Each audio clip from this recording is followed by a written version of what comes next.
तीन तलाक जैसे मुद्दे को हमने उठाया। एक पत्नी से दिल भरा, तीन तलाक दी, घर से निकाला और दूसरी शादी कर ली। दूसरी से मन भरा, तीसरी कर ली। ना कानून कुछ कर सकता उनका। दूसरी शादी करने की मर्द की औकात ही नहीं रह जाएगी, क्योंकि दो इस्लाम हो गए ना, एक अल्लाह का इस्लाम हो गया, एक मुल्ला का इस्लाम हो गया। दुकानें ऐसी चल रही थी कि पति अगर तलाक देता था पत्नी को तो उसके लिए सर्टिफिकेट जो चाहिए होता था तो वो इन लोगों के पास जाता था। ये लोग 1500 रुपये 2000 रुपये लेके और उसको सर्टिफिकेट दे देते थे तलाक का। उसकी इज्जत के साथ खिलवाड़ भी कर रहे हैं और उसके एक पर्टिकुलर अमाउंट भी आपने रख दिया है। तो इनकी तो दुकानें चल रही थी इस चीज़ से। महिलाएं अगर जान हथेली पे रख के सड़क पे उतर के आई तो सरकार ने भी उनके दर्द को समझा और फाइट करने के बाद रिजल्ट आप लोगों के सामने है कि ट्रिपल तलाक जैसा कानून पास हुआ। मैं अकेली ही चली थी जानिबे मंजिल, मगर लोग जुड़ते ही चले और कारवां बढ़ता गया।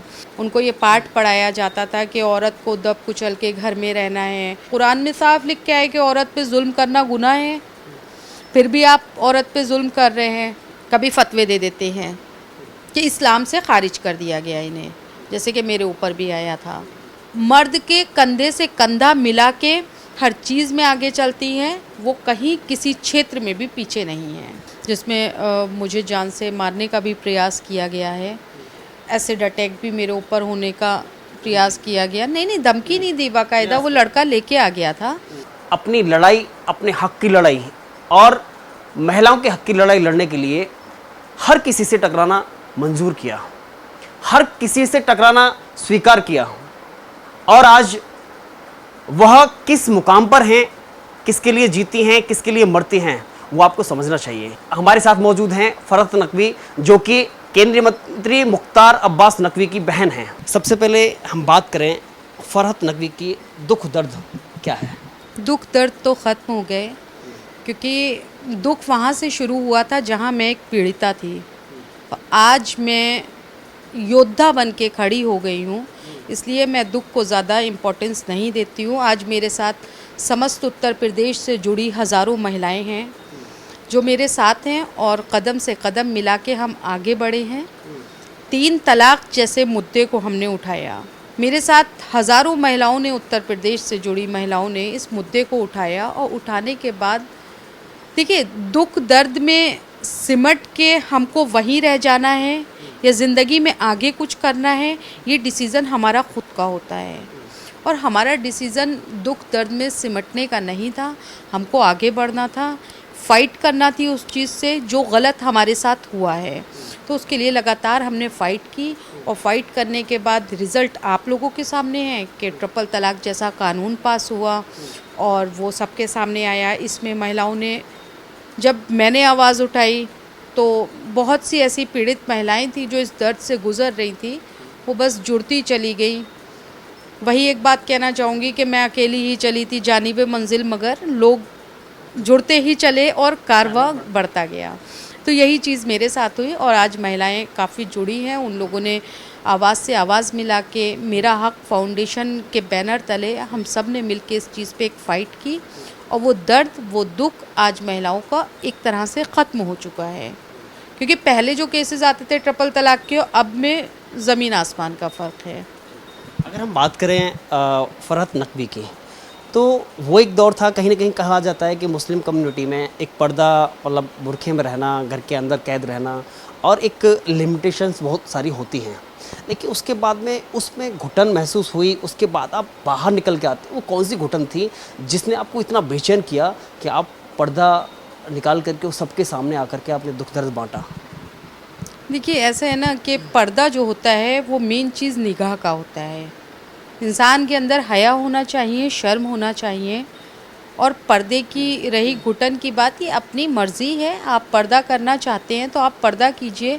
लेकिन पर्दे का मतलब ये नहीं है कि पर्दे से हम निगाह का भी पर्दा कर रहे हैं। लेकिन नहीं, हमें क्या है, हमें निगाह का पर्दा करना है। हमारे सामने जो लोग हैं हम उनसे एक अच्छे रिश्ते के मानिंद उनको देखें, तो पर्दे की कोई ज़रूरत नहीं है। तो मैं पर्दे पे ज़्यादा विश्वास नहीं करती। लोगों ने कई तरह का मुद्दा उठाया, लेकिन मैं पर्दे से अलग हट के भी मैं अपनी निगाह के पर्दे को अहमियत देती हूँ। लेकिन सबसे बड़ी बात है कि जब ट्रिपल तलाक का आपने मुद्दा उठाया, उसके बाद जो शोर शराबा शुरू हुआ था और आप ही के खिलाफ जो लोग खड़े हुए थे, वो कौन सी मानसिकता थी?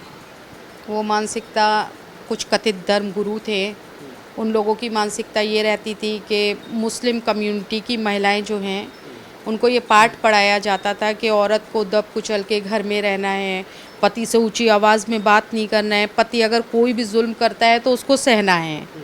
इस तरह के पाठ पढ़ाए जाते थे, जबकि कुरान हमारे यहाँ सबसे बड़ी किताब मानी जाती है, अल्लाह का कलाम है वो। उसमें भी ये चीज़ लिखी है कि औरत और मर्द बराबर के हक पाए हैं, हक औरत और मर्द को बराबर के दिए गए हैं। तो ये कैसे आ जाएगा कि औरत पे जुल्म करना है? कुरान में साफ लिख के है कि औरत पे जुल्म करना गुनाह है, फिर भी आप औरत पे जुल्म कर रहे हैं। आप महिलाओं के प्रति जो बातें हैं आप उसको तो समझा देते हैं, लेकिन पुरुषों के लिए इस्लाम क्या कहता है आप उस चैप्टर को दबा लेते हैं। क्यों? क्योंकि चार शादी जैसा मुद्दा। चार शादी क्या होता है कि मुस्लिम कम्युनिटी में ये लोग बोलते हैं कि लॉ ने भी इसकी इजाज़त दे रखी है और शरीयत ने इजाज़त दे रखी है। इन्होंने लोगों को बता दिया कि चार शादियां हो सकती हैं। लोगों ने क्या किया? एक पत्नी से दिल भरा, 3 तलाक दी, घर से निकाला और दूसरी शादी कर ली।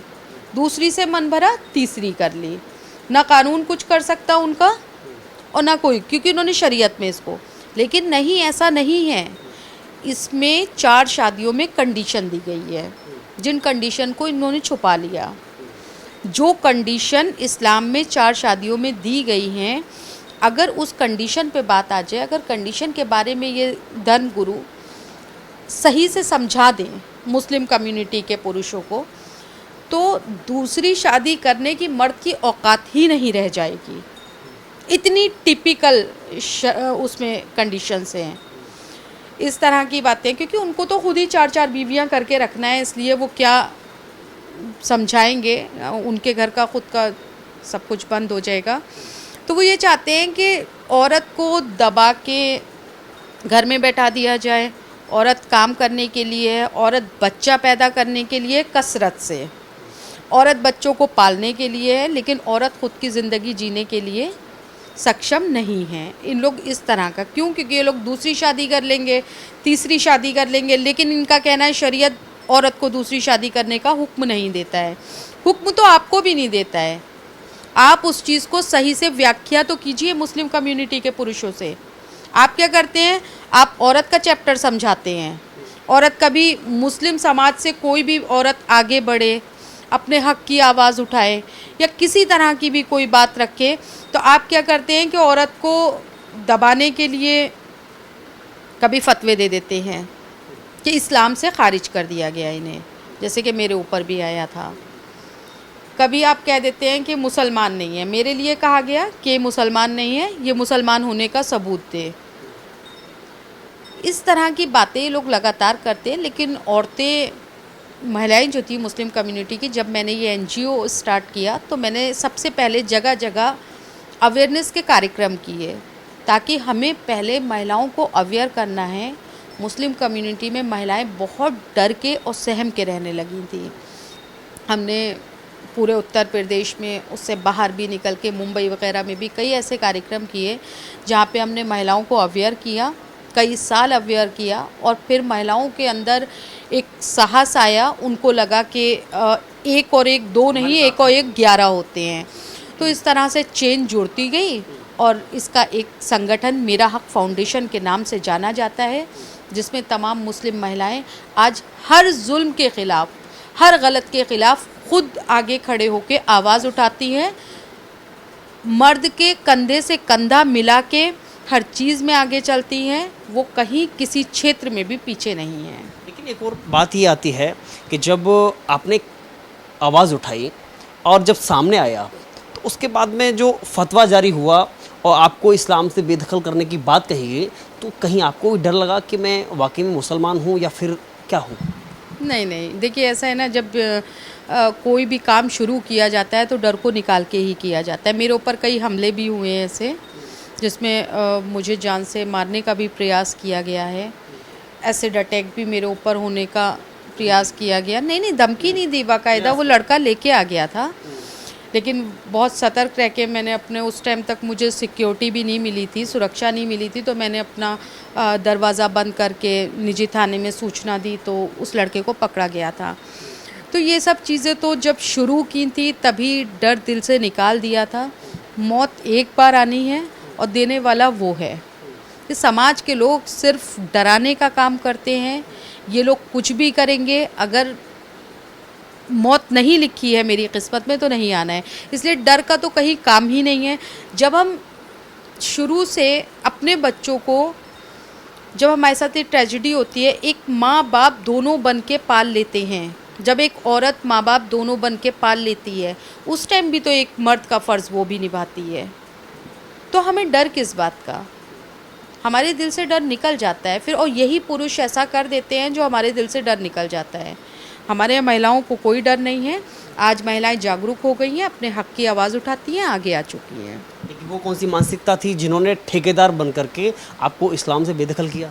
वो तो मानसिकता है उनकी, वो तो इस तरीके के काम करते हैं। उनको खुद के घर में भी वो 4-4 बीवियाँ रखे हैं, उनके शजरे आप टटोलिए जाके। दूसरी चीज़ वो मानसिकता इसलिए कि अगर औरतें होगी, इन लोग की दुकानें चल रही थी 3 तलाक की, उससे दुकानें ऐसी चल रही थी कि पति अगर तलाक देता था पत्नी को तो उसके लिए सर्टिफिकेट जो चाहिए होता था तो वो इन लोगों के पास जाता था। ये लोग 1500 रुपये 2000 रुपये लेके और उसको सर्टिफिकेट दे देते थे तलाक का। एक चीज़ ये। दूसरी चीज़ ये, अगर उस पत्नी को बाद में रियलाइज़ हो रहा है कि मैंने अपनी पत्नी को नशे में आके तलाक दे दी, गलती से तलाक दे दी, मुझे दोबारा इससे निकाह करना है, तो इन्होंने एक कॉन्सेप्ट हलाला का रख दिया। अब उस हलाला को करने के लिए वो भी बिल्कुल अलग तरीके से इन लोगों ने अपने इस्लाम के अकॉर्डिंग बता दिया, क्योंकि 2 इस्लाम हो गए ना, एक अल्लाह का इस्लाम हो गया, एक मुल्ला का इस्लाम हो गया। मुल्लाओं ने अपना इस्लाम बताना शुरू कर दिया। उन्होंने बोल दिया 1 दिन का हलाला करेगी ये लड़की, हमसे निकाह करेगी, फिर उसके बाद अपने पति से रुजू कर सकती है, दोबारा निकाह कर सकती है।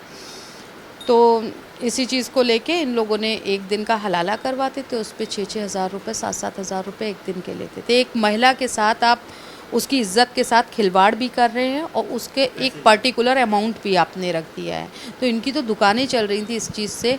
जब हम महिलाएं आगे आईं इसके ख़िलाफ़ आवाज़ उठा के, तो आज इनकी दुकानें बंद हो गई हैं और ये तरह तरह की बातें करते रहते हैं अक्सर। इसीलिए विचलित है। हाँ, विचलित, बहुत ज़्यादा विचलित रहते हैं।